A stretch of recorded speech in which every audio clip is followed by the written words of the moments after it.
할렐루야. 그 이성철 목사님이 지난주 오셨으면 저 안 왔을 뻔했습니다. 제가 이성철 목사님 교회에서 18년 동안 부목사 하다가 지금 이제 웨이코라는 지역에서 주님의 교회 담임 목사하고 있는데요. 제가 지난주에 이성철 목사님 설교하시고 보고 아차했습니다. 왜냐면 그 설교에 대가시거든요. 기도에 대가시는데 사실 제가 미국에서 한 20년째 되는데요. 한국 두 번째 이제 나왔습니다. 두 번째 나오면서 제가 이번 스킬을 잡으면서 제일 먼저 이제 최충만 목사님한테 연락을 했죠. 그래서 제가 설교해도 가도 되겠냐. 그랬더니 오라 그래서 왔는데 이렇게 멀 줄 몰랐습니다. 저 인천이거든요. 인천 공항 바로 옆에 청라에서 저희 부모님이 사시는데 저희 웨이코에서 달라스까지 2시간 정도 걸립니다. 그래서 2시간 걸리고 그리고 이제 비행기 타고 한 15시간 정도 왔잖아요. 15시간 와서 이제 목포를 올라왔더니 저희 어머니 왜 목포를 가냐요? 인천 목포가 너무 머니까요. 제가 50평생에 목포를 와본 적이 없는데 그래서 목포 가겠다 했더니 어머님이 가도 되겠냐고 자꾸만 그러세요. 가야 된다고 그래서 봤더니 그 KTX가 없는 겁니다. 또 서울로 갔다가 KTX를 타려고 했더니 여의치가 않아서 비행기 타고 광주까지 내려서 광주에서 성도님 한번 만나고 우리 최충만 목사님이랑 같이 목포까지 내려왔거든요. 최근에 저희 교회 성도님 중에 나주 출신인 분이 교회를 등록하셨어요. 그래서 제가 목포를 갑니다 했더니 그 성도님이 얼마나 좋아하시는지요. 그래서 제가 가다가 이제 사진 찍어서 나주 가는 길 사진 찍어서 보내드렸거든요. 너무너무 좋아하시는 겁니다. 그래서 갑자기 사투리 쓰시면서 목포 가냐고 좋아하셨는데요. 제가 최충만 목사님이랑 제가 청년 목사였을 때 최충만 목사가 찬양 인도하고 키보드 치고 열심히 사역을 했습니다. 사실 제가 목회 95년부터 전도사하고 99년부터 담임 목회하면서 목회했는데요. 30년 정도 목회했거든요. 30년 정도 목회하면서 찬양 인도자를 많이 봤거든요. 찬양 인도자 많이 봤는데요. 찬양 인도하는 사람들 쭉 리스트를 뽑아서 제가 봤던 사람 중에 그 5손가락 안에 끼는 사람이 최충남 목사입니다. 아멘이십니까? 아멘. 네. 바라기나 앞으로도 하나님께서 크게 사용하셔서 목포뿐만 아니라 이 한국 땅 가운데 하나님 나라를 전하는 귀한 목사 되기를 주님을 축복합니다. 그러려면 여러분 기도 많이 해주셔야 됩니다. 목소리 보니까 목이 너무 상하잖아요. 저 대학부 담당할 때 저랬거든요. 목이 다 상해갖고 맨날 여기 막 목에다 수건 두르고 막 물 마시고 그랬는데 오랫동안 사역하려면요 여러분 많이 기도해 주셔서 은혜도 충만하고 성령도 충만하고 성대도 지켜주시고 그리고 모든 걸 하나님께 지켜주실 수 있도록 기도해 주시는 우리 더복처치 성도님들에게 주님을 축복합니다. 저희는 이제 웨이코라는 지역이 있는데 웨이코는 그 베일러 대학이 있습니다. 제가 PPT도 같이 보시면서 알 수 있을 텐데 그 베일러 대학은 1845년도에 지어진 기독교 사립대학입니다. 그리고 학생이 한 2만 명 정도 되는 학교고요. 미국은 대부분 2만 명 정도면 그래도 괜찮은 사립대학교고요. 기독교 사립 중에는 명문이 닫히는 학교 중에 하나입니다. 그리고 근처에 있는 학교들은 저희 아이들이 나오는 학교들은 5만 명, 7만 명. 미국은 대학들이 좀 큽니다. 근데 사립대학에 2만 명이면 그래도 딱 좋은 학교고요. 그리고 그 베일러에 이 학교가 있기 때문에 거기에 성도님들과 그리고 학생들, 저희 교회는 이제 베일러에 있는 교수님들, 그리고 학생들, 그리고 거기에 이민자들이 함께 목회를 하고 있죠. 그래서 예배 드리고 열심히 사역하고 캠퍼스 사역하고 청년들 모이고 그리고 그런 사역을 하고 있습니다. 제가 보면서 그런 생각이 있어요. 가서 내가 미국이라는 걸 좀 성도님들께 좀 보여줘야겠다라는 생각에서 제가 미국 젤리 이렇게 갖고 왔습니다. 웨이코부터 시작해갖고요. 원래 초콜릿도 갖고 사탕도 갖고 오고 싶어서 너무 무겁더라고요, 사는데. 그래서 이 미국 젤리와 이거 다 아는 거겠지만, 젤리 들면서 몇 시간을 갖고 오면서 이거 보면서 미국 맛이 이런 맛이다. 이거 보여드리고 싶어서. 근데 하나님의 사랑 얼마나 큰지 젤리에 비할 수 있겠습니까? 이거 드시면서 미국 젤리가 이렇구나. 원래 먹던 맛이랑 똑같다. 이렇게 생각하실 텐데 우리를 향한 하나님의 사랑 그리고 우리를 향한 하나님의 풍성한 축복은 우리가 생각하는 것보다 더 크고 놀라울 줄 믿습니다. 하나님께서 더복처치를 사랑하시고 성도님들 한 사람을 사랑하셔서 지금도 복 주시고 은혜 주시고 여러분의 삶을 평탄케 하시고 인도하실 줄 믿습니다. 우리의 인생 살아가는데 중요한 거 있지 않겠습니까? 저와 여러분의 인생을 살아가는 중요한 거 있을 텐데 여러분 한번 생각해 볼까요? 우리의 인생살이에서 가장 중요한 게 무엇일까? 그 PPT 보면은 제가 몇 가지 질문들을 쭉 갖고 왔습니다. 네. 그 다음, 네. 여기, 네. 그 전에 보면은 사진 보시면 알겠지만, 웨이코라는 땅이 달라스랑 어스틴이라는 도시, 어스틴에 지금 삼성, 테슬라 지금 들어와 있고요. 어스틴 굉장히 큰 도시인데 바로 그 사이에 있습니다. 그리고 이 옆에 있는 베일러 대학 모습입니다. 그 근처에 이 저 대학 5분 거리 저희 교회가 있습니다. 여러분 질문이 있는데요. 여러분 한번 보실까요? 여러분 인생살이 가장 중요한 그 우선순위 질문이 뭔가? 우선순위가 뭔가? 자, 한번 생각해보세요. 1번 가족이다. 2번 건강이다. 3번 자녀다. 또는 3번 미래다. 4번 성공이다. 5번 돈이다. 1, 2, 3, 4, 5번 중에 여러분 손 한번 드셔보는 겁니다. 자, 1번 가족이다 생각하시는 분. 네, 손 내리시고. 최 목사님도 가족이라고 손 드셨습니다. 자, 2번 건강이다. 네, 손 내리시고. 3번 미래다. 미래에 대해서는 별로 걱정 안 하시고. 자, 4번, 4번 이거 성공이다. 두부라도 손 든 거다. 네. 자, 5번 돈이다. 그래. 충만 목사님 아들 태풍이가 손들었습니다. 5번 돈이다. 어떤 분은 가족이라고 생각할 수도 있고, 또는, 건강이나, 또는 미래나, 성공이나, 또 돈. 사실, 인생 살면 제일 중요한 것 중에 하나는 돈 아닙니까? 그쵸? 돈에 대해서 굉장히 많이 신경 쓰고, 그리고 돈 벌었으면 하는 생각이 드는데, 그렇다면, 그리스도인들이 이 땅 살아가는데 중요한 건 뭘까요? 그리스도인들, 우리가 저와 여러분이 예수 믿는 그리스도인 아닙니까? 그리스도인들이 먼저 가져야 될 우선순위가 무엇인지, 그리고 우리가 세상에서 빛과 소금 역할을 감당하기 위해서 우리 삶에 관심 갖고 또 우리가 바라보아야 될 것이 무엇인지 오늘 말씀을 통해서 함께 나눠보기를 원합니다. 여러 가지 필요하겠죠. 성경 공부도 많이 해야 되겠고요. 또 제자훈련도 필요할 거고요. 또 교회 봉사와 헌신도 필요하죠. 그래서 우리가 그리스도인 살아가기 위해서는 성경 공부도 하고 제자훈련도 하고 교회 봉사도 하고 헌신도 필요합니다. 이런 모든 신앙생활보다 우선순위, 먼저 본질적인 것이 있다는 것이죠. 오늘 본문은요, 예수님과 베드로와의 대화입니다. 오늘 이 대화를 보면요, 이 베드로의 입장에서는 좀 부담스럽습니다. 마치 예수님과 베드로와의 그 만남, 좀 부담스러운 사진을 제가 준비했는데요. 예수님이 이제 베드로 보자마자 이제 여러 가지 질문을 하는 겁니다.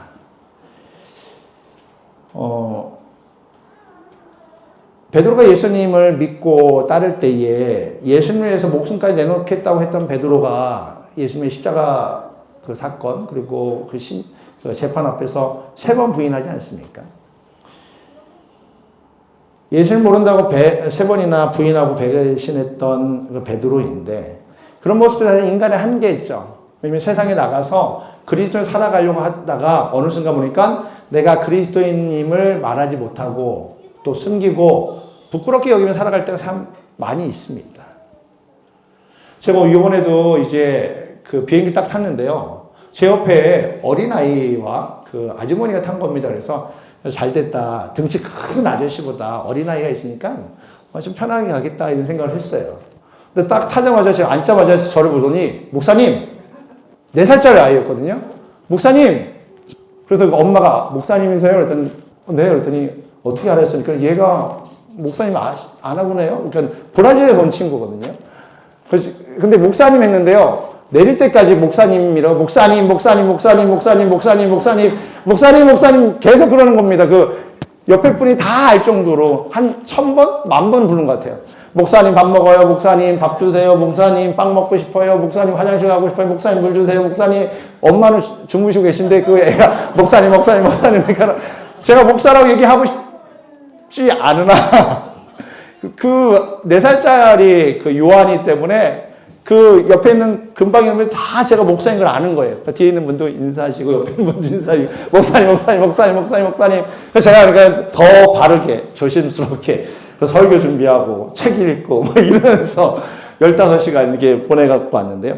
사실 근데 어느 때는 목사라는 것 또 그리스도인이라는 거 말하고 싶지 않을 때도 있지 않습니까?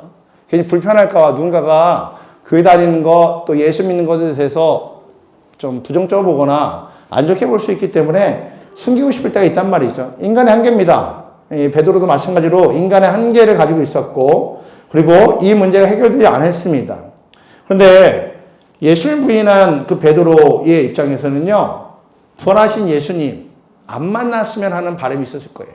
오히려 그 예수님이 부활하지 않았으면 하는 바람도 있었을 수도 있습니다. 그렇지 않겠습니까? 자신이 배신하고 부인했는데 예수님께서 부활하시면 입장 곤란하잖아요.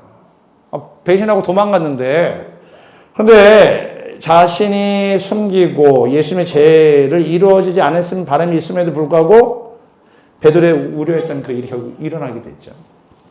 우리 대면하게 되는 겁니다. 이제 보자마자, 야, 너 보자마자 이제, 야, 베드로, 손가락, 야, 그 말 안 해도 다 알죠. 너 배신했어? 너 3번이나? 그러니까 말 안 해도 딱 손가락질하면 지금 알고 있는 거죠. 우리 인생사례에도 만나지 않았으면 하는 바람이 있습니다. 특별히 우리 주위에 원수 같은 사람. 여러분 없으실 것 같아요. 원수 같은 사람이 간혹 올 때도 있습니다. 사이가 좋지 않은 성도들도 있죠. 그래서 달라스 교회 같으면 예배가 4번이었거든요. 그러니까 일부 예배 열심히 다니다가 만약에 사이가 안 좋으면요, 일부 예배 다녔더면요, 저기 한 4부 예배 오세요. 또 4부 예배에서 누군가 이렇게 좀 티격태격하면은 한 2부 예배 오세요. 그러면 안 만나면 되니까요. 그래서 제가 어느 날 그러죠. 근데 집사님, 천국에서도 안 만나실 거예요? 저 언젠간 예수 믿으면 천국 갈 건데 천국에서도 모른 척 할 겁니까? 좀 그러죠. 근데 당분간은 좀 만나고 싶지 않은 마음이 있는 것이죠. 그럼 피해 다닙니다. 우리 삶이 그렇습니다. 뭐 집에서도 그렇고 교회에서도 그렇고요. 관계가 안 좋으면요, 꼭 그래요. 마치 그런 거죠. 이 영상 사진 그림 보면은 원수는 어디서 만나죠? 외나무 다리. 네, 외나무 다리에서. 근데 지금 베드로와 예수님과 지금 외나무 다리에서 피할 수 없는 곳에서 만나게 된 겁니다. 사실 그 베드로의 입장도 그 불편하지만 예수님의 입장도 있지 않습니까? 예수님의 입장도 한번 생각해 볼 필요가 있어요. 예수님도 베드로한테, 야, 너 그때 왜 그랬냐? 너 나를 위해서 죽는다며. 근데 왜 이렇게 배신하고 부인했어? 한번 듣고 싶은 마음도 있었을 겁니다. 그럼 어때요? 보자마자 너 왜 그랬어? 베드로, 너 그때 왜 그런 말 했어? 라고 한 번쯤 물어봐도 될 것 같습니다. 아니면은 그 베드로의 변명 듣거나 책망할 수도 있습니다. 그런데 예수님께서 베드로에게 뭘 질문하십니까? 다음 PPT 보면 너는 나를 사랑하냐. 한번 읽어볼까요? 시작. 너는 나를 사랑하냐. 예수님께서 배신하고 부인했던 베드로에게 그 면전에서 제일 먼저 한 게 네가 나를 사랑하느냐. 그것도 몇 번 물어봅니까? 3번. 예수님이 집요하십니다. 왜 3번 질문했을까요? 그렇죠. 3번 부인했으니까 한 번으로는 성이 안 차는 거예요. 네가 나를 사랑하느냐? 그러면서 또 네가 진짜 나 사랑해? 네, 주님 사랑합니다. 다시 한번 네가 진짜 나 사랑하느냐? 3번에 채차 질문합니다. 예수님의 모습을 보면 분명히 배신자인데, 그리고 예수님께서 베드로의 핑계를 들어도 될 것 같고, 그리고 다른 어떤 이야기를 들을 수도 있음에도 불구하고 맨 먼저 한 것이 네가 나를 사랑하느냐, 네가 나를 사랑하느냐, 네가 나를 사랑하느냐. 어찌 보면 우리의 삶도 마찬가지입니다. 우리가 성경 공부도 많이 해야 되고, 제자 훈련도 받아야 되고, 그리고 헌신도 해야 되고, 섬겨야 되고, 많은 것 해야겠죠. 근데 그 모든 것보다 우선순위가 있다면, 네가 나를 사랑하느냐, 네가 나를 사랑하느냐. 그 질문을 하시면서 우리에게 그 질문을 듣기를 원한다는 것이죠. 예수님의 질문이 뭡니까? 네가 나를 사랑하느냐. 두 번째 보면은 예수님의 질문, 네가 나를 사랑하느냐, 이 질문에 우리 생각해 볼 필요가 있죠. 우리는 이 결과물에 관심이 많습니다. 결과. 뭐로 가든지 서울만 가면 됩니다. 제가 이 목포 올려가 있을 때 버스도 알아보고요. 또 KTX도 알아보고요. 그리고 나중에서 비행기, 어떤 거 비행기 알아봤거든요. 제가 그 KTX 타려고 막 티켓을 예매했는데 갑자기 그 좌석이 없는 거예요. 그 솔드아웃 때가 막 하는데 생겼다 갑자기 없어져요. 요 시간에 타야 되는데 없어집니다. 다 예약이 안 되는 겁니다. 이미 다 팔린 거예요. 그러다 나서 또 이제 버스를 알아보고 막 하다 보니까요. 제 크레딧 카드는요. 이 예약이 안 되는 겁니다. 그 인터넷으로.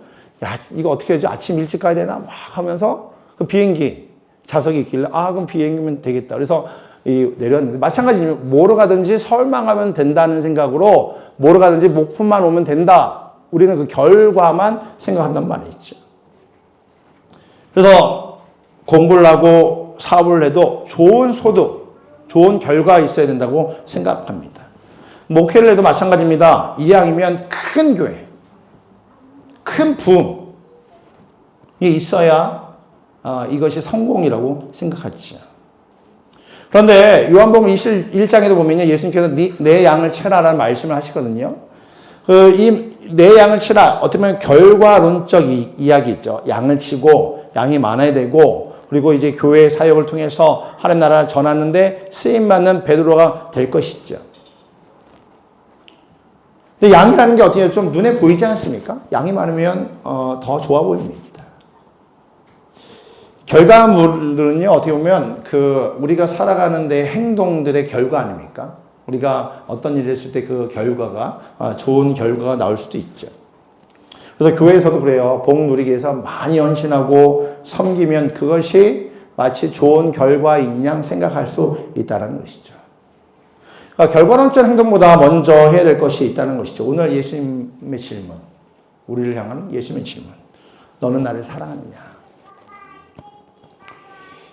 예수님 우리에게 질문하시고 그 대답을 듣고 싶어 하십니다. 너무나 중요한 질문이 있죠. 그 성경에 보면 예수님께서 종종 질문하신단 말이죠.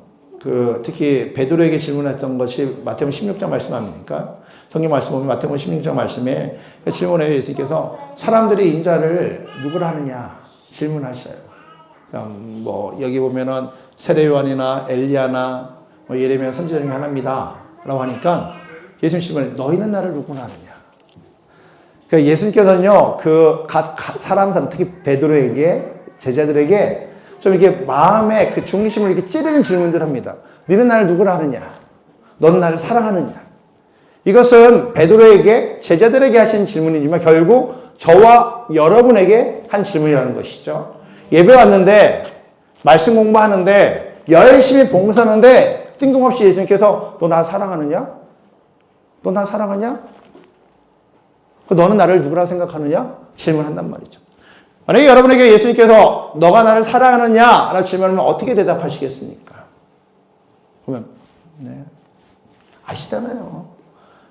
교회 많이 나왔는데 오래 다녔는데 그래도 내가 그 더복처치에서 지금 개척 멤버로 지금 3년째 사역하고 있는데 이 강대상 받는데 내가 했어요. 아시잖아요. 이렇게 대답하시겠습니까? 사실 최충만 목사님 교회 개척하고 세워질 때 페이스북이나 인스타그램에서 교회 세워지는 거 많이 봤거든요. 이사하는 거 다 봤거든요. 늘 관심이 있었습니다. 굉장히 열정적이에요. 열정이 충만해갖고 너무 충만해서 탈릴 수도 있는데 너무너무 열심히 하는 모습이 기특했습니다. 너무 자랑스럽습니다. 어디든지 이야기하고 그리고 소개하고 싶을 정도에 너무 자랑스럽습니다. 근데 여러분도 아마 그렇게 열심히 했을 거란 말이죠. 이거 제가 한 거예요. 이거 제가 모르세요?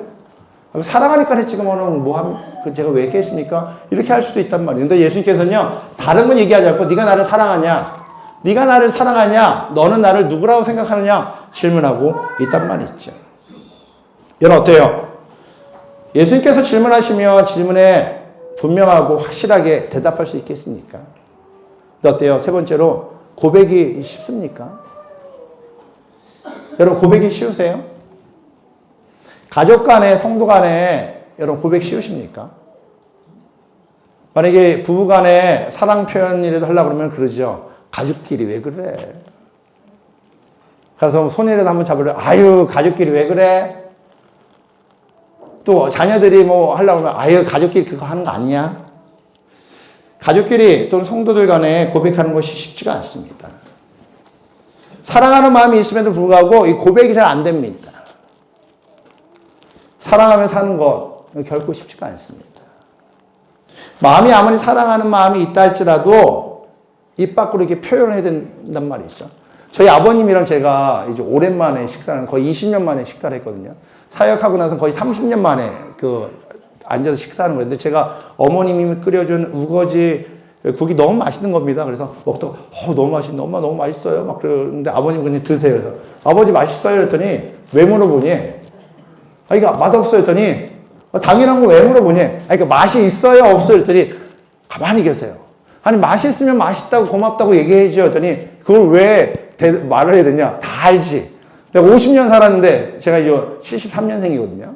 그러니까 저의 나이로 하면 53년, 54년을 같이 사셨으니까 50년께 살았는데 그거 알겠지, 모르겠냐고요. 알지요. 나도 알아요. 근데 고맙다고 맛있다고 좀 얘기하면 안 돼요. 그랬더니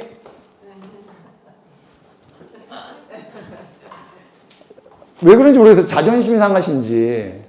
그러면 아버님이 그러면 끓여 드세요. 라고 말하고 싶었으나. 그 표현해야 되는데 50년 동안 하니까 다 안다는 거예요. 당연한데 뭘 말해? 왜 그런 걸 자꾸만 물어봐? 근데 예수님 자꾸만 물어보잖아요. 너 나 사랑하냐? 너 사랑하냐? 너 사랑하냐? 자꾸만 물어봅니다. 이건 우리도 예수님 앞에서 마찬가지입니다. 예수님 질문하실 때 이 질문의 대답을 어떻게 하는가? 마태복음 19장에 보면 한 청년이 온단 말이죠. 예수님께 공손히 질문해요. 예수님 어떻게 구원을 받을 수 있습니까? 이 질문에는 청년이 열심히 살았어요. 가서 율법을 지키고 이 말씀대로 살아라 했더니 주님, 네, 그대로 했습니다. 이 주님의 말씀대로, 하나님의 말씀대로 제가 열심히 살았습니다. 벌써 이제 구원받을 준비가 돼 있단 말이죠. 그런데 그런 준비가 돼 있는 그 청년에게 다시 질문하죠. 마태복음 19장 21절, 22절 말씀에 이렇게 이야기하고 있죠. 한번 같이 해볼까요? 예수께서 시작. 예수께서 이르시되 내게 온전한 대로 할진대 가서 내 소유를 팔아 가난한 자들에게 주라. 그리하면 하늘의 부활가 내게 있으리라. 그리고 와서 나를 따르라 하시니 그 청년의 재물이 많음으로 이 말씀을 듣고 근심하여 가니라. 이 보세요. 가서 재물을 팔아라 하니까 이 청년이 어때요? 재물이 많음으로 이 말씀을 듣고 근심하여 가니라. 근심이 되는 거예요.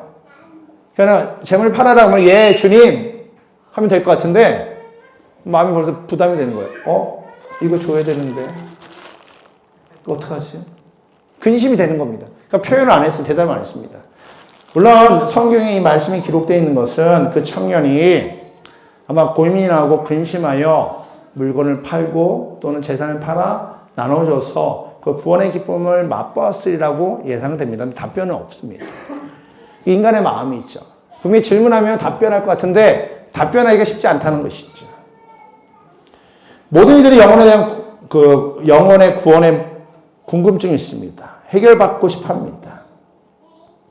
이 구원의 문제 앞에서 누구도 벗어날 수가 없습니다. 근데 그 청년은요, 물질이 많고 재산이 많음으로 고민하게 됩니다. 여러분, 부자 청년 보듯이 어때요? 질문에 답변하기 쉽습니까? 사실 저와 여러분도 이 고백 쉽지 않을 겁니다. 마음 같으면 베드로처럼 예, 주님 사랑합니다. 예, 주님 사랑합니다. 예, 주님 사랑합니다. 라고 이야기하고 싶으나 부자 청년처럼 마음에 뭔가 거리낌이 있으면 내가 사랑한다고 표현하기가 쉽지가 않다는 말이죠. 예수를 믿는다면 예수님 말씀에 응답해야 될 것이 당연합니다. 그리고 예수님을 나의 구주, 나의 하나님을 믿고 내가 주님을 사랑한다고 고백해야 될 거라는 것이죠. 그러나 마음에 거리낌이 있으면요, 예수 믿겠다고 또 예수님 사랑한다고 대답하기가 쉽지가 않아요. 근데 그런 우리에게 끊임없이 예수님께서는 고백의 기회를 주십니다. 로마서 5장 8절의 말씀이 어떻습니까? 우리가 아직 죄인 되었을 때에 죄인임에도 불구하고 구원의 기회를 준단 말이죠. 같이 읽어볼까요? 시작. 우리가 아직 죄인 되었을 때에 그리스도께서 우리를 위하여 죽으심으로 하나님께서 우리에 대한 자기 사랑을 확증하셨느니라. 아멘. 우리가 죄인이에요. 죄인이에요. 그래서 아직 구원받지 못했습니다. 근데 구원의 문제가 있는 겁니다. 마음에 거리낌이 있어요. 그런데 그런 우리를 향해서 예수님께서 이 땅에 오셔서 십자가의 죽으심으로 하나님의 사랑을 직접 보여주셨습니다. 하나님의 사랑을 보여주시면서 십자가를 통해서 예수 그리스도께서 우리를 사랑하시고 하나님의 사랑을 보여주시기 직접 보여주실 기회를 주신 겁니다. 구원의 기회, 믿음의 고백, 사랑의 고백 할 수 있는 기회를 주셨다는 것이죠. 예수님께서 우리에게 위대한 일 요청하지 않는 말이죠. 예수님을 사랑한다고 고백하고 사랑하며 살기를 원하십니다. 그리고 하나님을 사랑하듯이 세상에서 사랑하며 살기를 원하는 것이죠. 네 번째로 해서 사랑의 고백은요, 변화의 시작입니다. 변화의 시작. 제가 사진 하나 보내드리기 원하는데 한번 사진 볼까요? 자, 이 영상 화질이 별로 안 좋은데요. 최춘광 목사가 있습니다, 여기에. 어디 있을까요? 찾을 수 있겠습니까? 여기 이렇게 있죠. 저고요. 그리고 여기 같이 오늘 전성건 형제, 우리 달라스에 같이 사역했는데 지금 음성에서 직접 내려왔습니다. 같이 예배드리려고. 우리 청년인데 한 장 하나 더 보면, 네 여기 여기 그 사촌이죠? 사촌인가요? 자매 아니에요? 사촌 아닌가? 하여튼 그 대학 지금도 좀 최충호 목사님은 좀 멋지잖아요. 대학 다닐 때 더 멋있었습니다. 머리 아멘. 아멘이죠. 너무 멋지게 살았어요. 머리 막 기르고 옷 화려하고 화려한 인생을 살았는데 어느 날 갑자기 머리 다 자르고 옷도 단정하게 온 겁니다. 그래도 왜 그래 그랬더니 제가 예배드리다가 은혜 받았는데 이제 변해야 되겠습니다. 어느 순간 갑자기 너무 말끔하게 온 거예요. 그전에는 멋있었는데 더 멋있게 온 겁니다. 너무 말끔하게 온 거예요. 그러면서 제가 미쳤나? 왜 저러나? 그랬었습니다. 근데 어느 순간 좀 바르게 온 거죠. 그 전까지 청년부 목사로서 우리 청년이 화려하게 사는 건 멋지다고 생각하죠. 근데 어느 순간 갑자기 너무 이제 바르게 오고서 깜짝 놀랐단 말이죠. 하나님 앞에서 하나님이 싫어하실 것 같아서 이제 변해야겠다. 그래서 이제 옷도 바꾸고 머리도 자르고 그런 일이 있었단 말이죠. 그 믿음의 고백의 변화가 시작이 지금 목회자가 되어서 하나님 나라를 위해서 열정적으로 살아가는 모습이 너무 멋지고 보기가 좋았습니다. 예수 믿는 것은 고백으로서 시작됩니다. 그리고 그 고백은 삶의 변화로 시작된단 말이죠. 우리 예수 그리스도를 믿으면 그것이 삶의 현장에서 열방과 이웃을 향한 구체적인 하나님의 사랑으로 나타나게 되는 것이죠. 하지만 한국교회에서 가장 필요한 부분은 바로 이 부분 아닙니까? 천사의 말을 할지라도 사랑이 없으면 소용이 없지 않습니까? 우리는 천사의 말을 하려고 많이 노력합니다. 근데 정작 하나님의 사랑, 이웃을 향한 사랑이 없음으로 말미암아 천사의 말을 할지라도 세상에서 능력 없는 삶을 살아가고 있단 말이죠. 율법을 잘 지킨 청년, 이 청년이 구원의 메시지를 들으면서 고민하는 이유가 있다면 이 안에 진정한 고백이 없었기 때문에 그렇습니다. 돈이 너무 많으니까 하나님보다 돈이 우선시 되는 것이죠. 진정한 변화를 경험하지 못하니 삶의 변화, 열매가 없는 것이죠.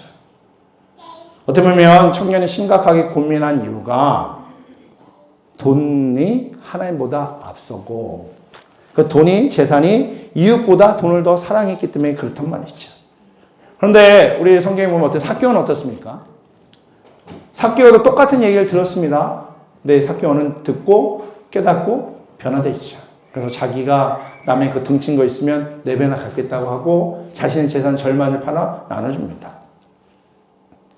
삭개오는요, 영혼 구원이 돈으로 안 된다는 걸 알았던 것이죠. 돈보다 영혼 구원, 돈보다 구원받는 것, 돈보다 죄사함 받는 것이 귀하다는 것을 깨닫게 된 것이죠. 그로 말미암아 삭개오가 예수를 만나고 예수님을 고백하고 예수를 통해서 변화의 시작이 된 것입니다. 아마 어쩌면 삭개오는요, 전 재산 다 팔았을 수도 있어요.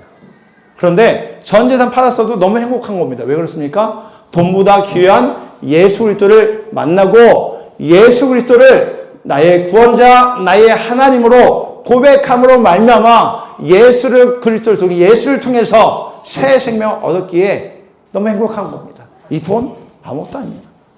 돈보다 예수님이 최고야. 다 나눠주고 그 예수를 위해 살아가게 된 것이죠. 제가 지도 하나 보여드리겠습니다. 자, 여러분 여기 보면 목포 어딘지 아시겠습니까? 목포 한 이쯤 되겠죠? 자, 웨이코는 어디신지 아시겠습니까? 웨이코. 미국 어딘지 아시겠습니까? 미국. 네. 미국입니다. 웨이코는 이 한 텍사스가 요 정도니까 여기서 요 정도.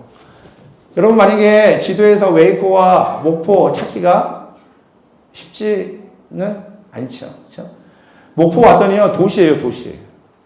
저희 웨이코는요, 한식당이 하나도 없습니다. 한국 마켓도 없습니다. 최근에 이제 한국 고깃집이 한 군데 생기긴 했습니다. 그런데 40년 동안, 200년 동안, 하여튼 한국 식당 없습니다. 그리고 한국인이 한 300명 삽니다. 근데 학생 100명 계속 로테이션 도니까 실질적으로 거기서 거주하는 분은 한 200명 됩니다. 그리고 한국인 목사님이 그 1시간 반경으로 한 5명? 한국교회 2개입니다. 어느 정도 분위기인지 아시겠죠? 근데 목포 왔는데요. 도신 거예요. 어젯밤에 밥 먹고 이렇게 같이 걷는데, 와, 저녁에서, 와, 너무 좋다. 저희 엘리베이터를요, 몇 년 동안 엘리베이터를 타본 적이 없어요. 다 그 단층이거든요. 2층, 3층. 엘리베이터가 없습니다. 병원 정도 가면 있는데, 엘리베이터를 타본 적이 없었는데, 저녁에 엘리베이터 타고 우와, 목포. 저희 그 바다가 없습니다. 텍사스가요, 보면 아시겠지만, 이쪽에 있기 때문에, 바다 가려면 한 7시간, 올랜도 가려면 20시간 운전해야 돼요. 그래서 바다를 봐요. 근데 여긴 갔더니 목포 앞바다, 우와, 어제 감동받았잖아요. 이야, 너무 좋다. 목포. 야, 목포 너무 좋다. 계속 그러고 있습니다. 그런데 저희 이 웨이코 하면 보면 시골이고, 보면은 어딘지도 모르고, 아마 여러분도 웨이코라는 이름을 처음 들었을 수도 있습니다. 그런데 그 다음 사진 한번 볼까요? 이거는요, 지금 저희 교회의 출신들, 저희 교회에 다니고 있는 친구들의 지도를 제가 컬러를 했습니다. 지금 이 붉은색 계통의 저희 교회 지금 출신들이나 저희 교회 지금 다니고 있는 지금도 인도네시아, 필리핀, 싱가폴, 그리고 중국 언더그라운드 처치 목사님 딸, 일본, 대만, 그리고 캄보디아, 그리고 미얀마, 아제르바이잔, 키르기스탄, 마다가스카르, 페루, 멕시코. 혹시 제가 만약에 영상에 나오니까 빼먹으면 애들이 뭐라 그럴까봐 지금 저희 대학생들이 선교사 자녀들이나 아니면 아시안계 학생들이 있어요. 근데 아시안계 학생들은 예수 안 믿는 친구들이 있어요. 일본 친구들이나 대만 친구는요, 태어나서 처음 교회로 온 게 저희 교회예요.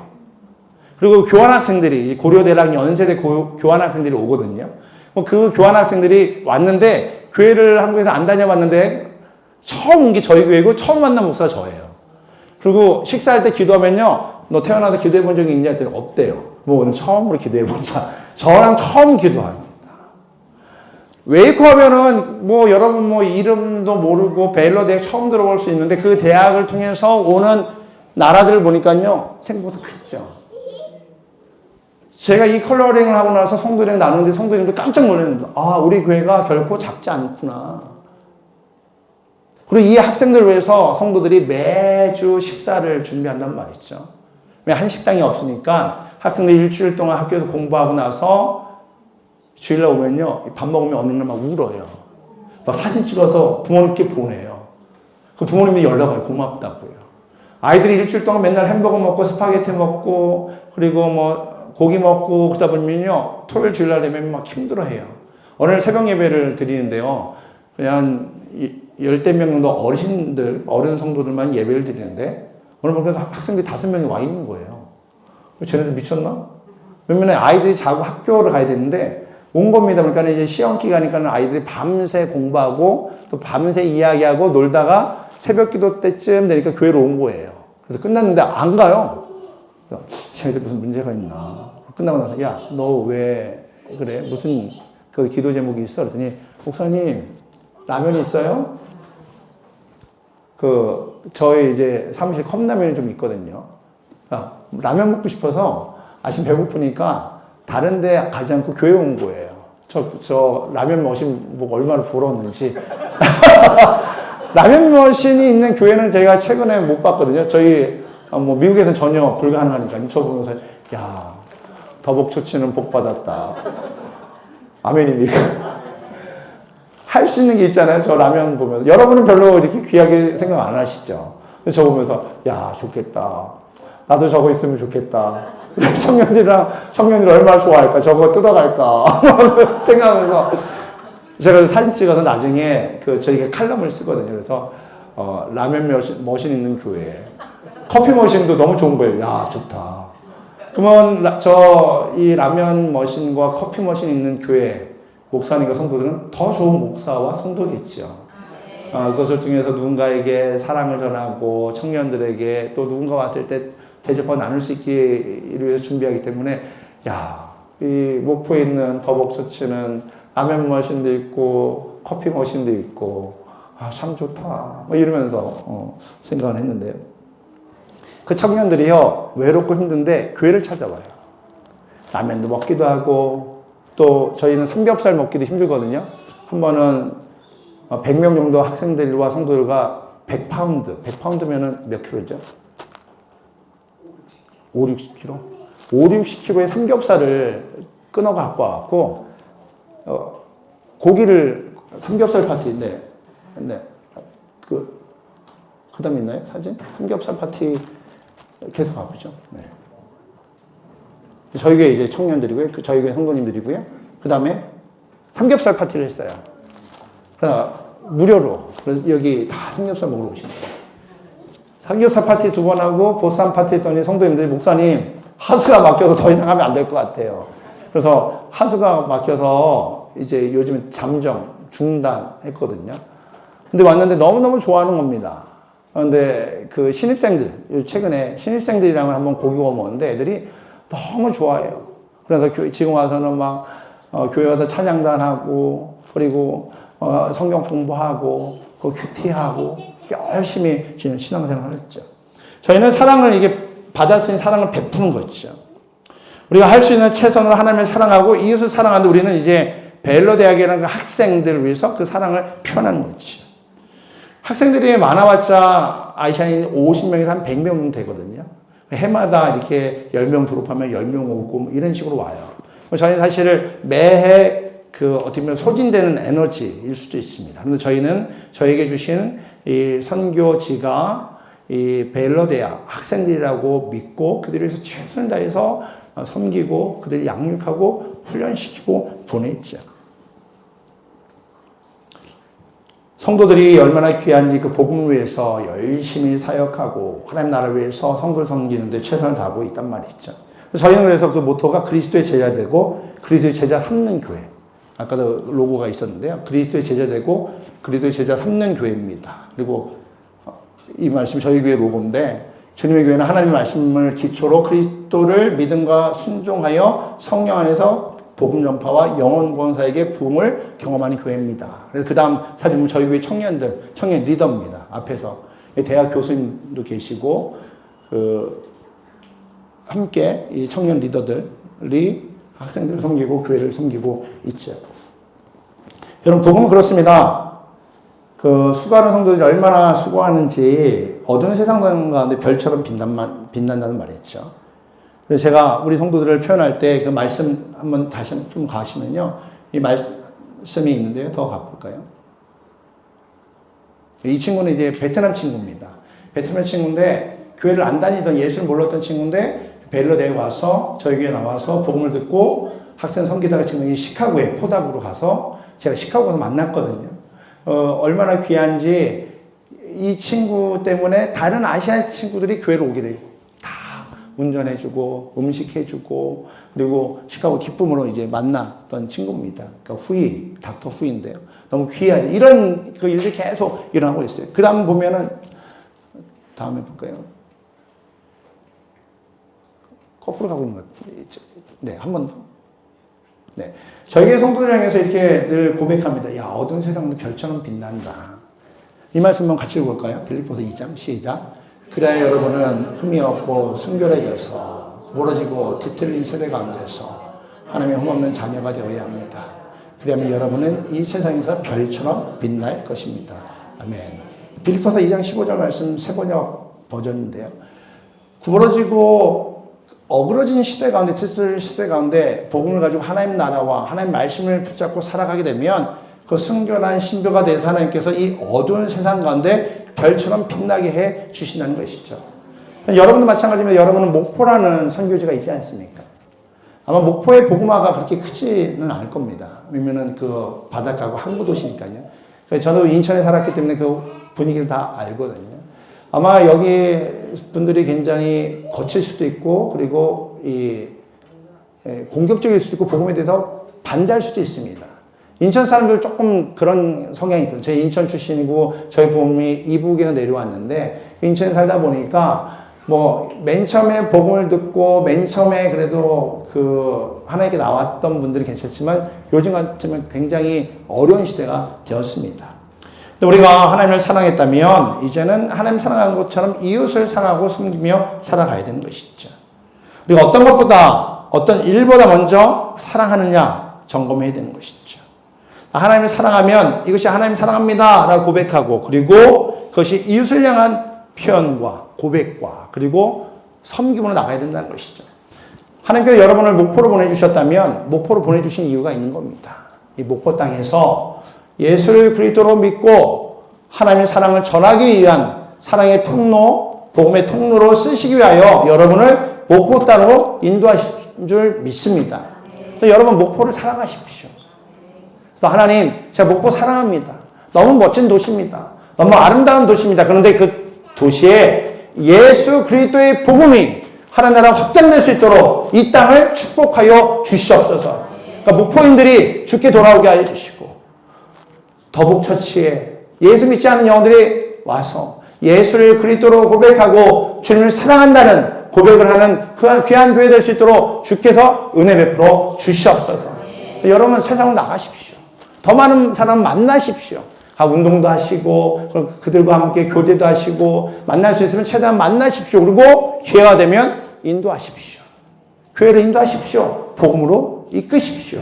하나님께서 저와 여러분을 특히 여러분을 사용하시고 더복처치를 사용하셔서 목포 땅 가운데 하나님의 나라가 확장되는 목포가 복음화되는 은혜와 복을 누리는 통로가 바로 더복처치가 될 줄 믿습니다. 마태복음 22장 37절 이하에 우리에게 이렇게 말씀하고 계시지 않습니까? 우리 같이 읽어볼까요?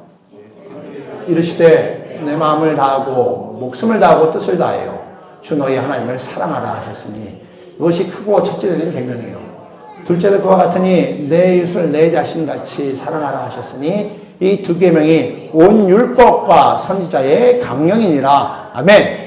말씀 많이 배우고 또 우리가 훈련받고 기도 많이 해서 하나님을 사랑하고 이웃을 사랑하는 것, 이것이 바로 우리가 해야 될 일이라는 것이죠. 하나님을 사랑한다고 고백하는 것부터 먼저입니다. 하나님을 사랑한다고 고백했다면 삶에서 그 사랑을 이웃에게 나누는 삶을 가지고 살아가야 될 것입니다. 가족한테 사랑한다고 고백하고 또 이웃에게 그 사랑을 나누고 더 나아가 내가 받은 사랑과 은혜를 또 다른 이들에게 나누면서 하나님 나라 확장하는 데 쓰임받는 우리 모두가 되기 원합니다. 여러분이 고백할 차례입니다. 네가 나를 사랑하느냐 질문하시면 그 가운데 믿음으로 반응하고는 우리 모두가 되기를 주님을 축복합니다. 그래서 찬양하기 원하는데 우리 찬양하고 좀 기도하셨으면 좋겠습니다. 이 찬양을 통해서 우리가 주님을 사랑한다고 좀 고백하면 좋겠습니다. 내가 주님을 사랑합니다. 주님을 사랑합니다. 주님을 사랑합니다. 이 목포 땅에 살아가면서 내 안에 있는 상처도 있고 원망도 있고 불평도 있었다면 주님, 내가 주님을 사랑한다고 고백했는데 이제는 목포를 사랑하게 하시고 이 땅을 위해 기도하게 하시고